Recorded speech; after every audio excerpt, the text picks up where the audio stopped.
Hello student, welcome back to IBS. Today we are going to learn about statement of cash flow part 2. Let's jump and understand it. Now we have detailed explanation with regard to operating activity. So let's go ahead. Cash flow from operating activity represent cash inflow, cash outflow directly related to company core business. Make sure to keep in mind this operating activity is always between the business core activity.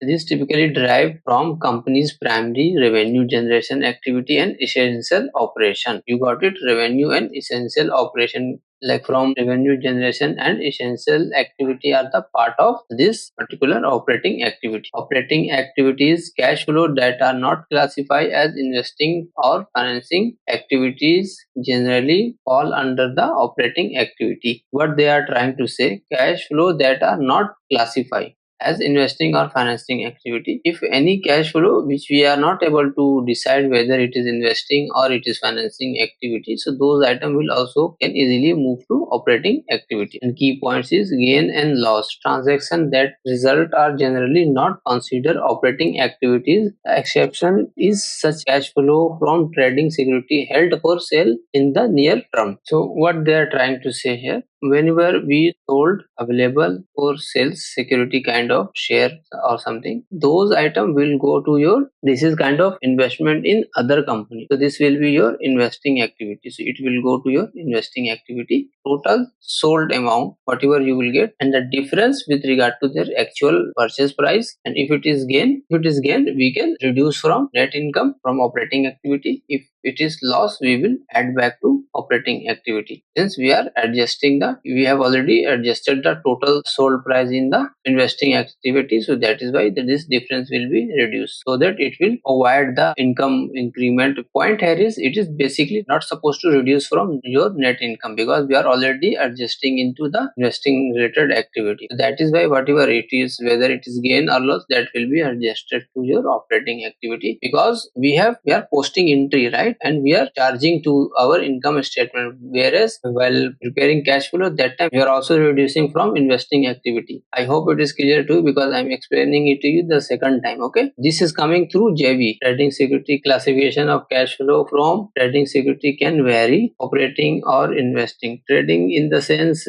when you have any share which you have purchased for intentionally, okay, your intention is to sell within temporary or within 12 months, so that will be, all those share will be in your trading activity. For him it can be vary, that is why it is saying we are not able to understand whether it is investing activity or it is operational activity, but typically it is operating activity, because this is for temporary purpose. Investment is always for longer period, okay, normally more than 1 year, 2 year, or 5 year, or 10 year, okay, whatever it. But since it is specifically purchased for shorter period of time, so whatever the changes will happen typically classify as a operating activity. However, if the security are not held for sale for near terms, this transaction may not be classified under investing activity. Trying to say, in case security held for longer term, then you have to classify into investing activity. If it is for shorter term, for temporary purpose, then we should classify under operating activity. This is the main logic. Equity sold, sometimes classify in investing activities, adjusted in cash flow from operating activity. So you don't need to get confused. You make sure to remember that this share was long term purpose and now it has been sold, so that is why it is coming in investing activity. And this one sold because it might have purchased for temporary purchase for trading purpose, so that is why it is coming into operating activity. So that if you remember this concept, this will not bother you while reading the cash flow statement. One more very important, management decision. This is also very important. Classification depend on the nature and the purpose of trading security, and it required evaluation and specific fact and circumstances. But management can decide whether we need to keep it or where we need to adjust. Now we have a specific item classified as operating activity. We have listed out few of them. See, cash and cash equivalent, cash received from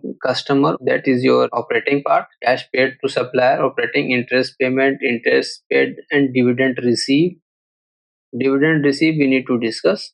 Interest paid is operating activity, that is even you have this financing activity, when you take loan you will generate cash, so that cash will be added into your financing activity. But in result, if you are paying interest, to that company for your death, that will be your operating activity. There is one concept. And dividend received, let's try to understand this. What does it mean? When you will receive dividend, similar, when you invest, in other company share or whatever it is, if you have purchased, so they are paying you dividend. So this is the result of your investment, that should logically go to investing activity. Similar way, for loan related interest should also come into financing activity, but dividend receive will normally come into your operating cash flow. Okay, so these two are kind of exception you need to remember. The logic behind is, this is your operational related activity they are considering. Basically, they are considering this into operational related activity, interest and dividend received. And if you paid dividend, that what does it mean? Dividend paid, when we paid dividend, we paid our dividend to our co-founder or founder or investor. So these are our investor, financer, who has given equity to us to run this business. Okay, so these are their companies. When we are paying, that time this amount, dividend paid amount, will be adjusted from financing activity. Dividend received will go to your operating activity, but dividend paid will go to your financing activity. You have to remember that dividend payment is because this is related to owner fund, and financer is getting after their return on investment. Likewise, you can remember, that is why that will be reduced from financing activity. Okay, when you receive dividend, that will be adjusted from your operating activity. Tax payment and refund also will be the part of your operating activity. Okay, I think I'm done for the day. See you into the next session. Thank you very much. Stay tuned.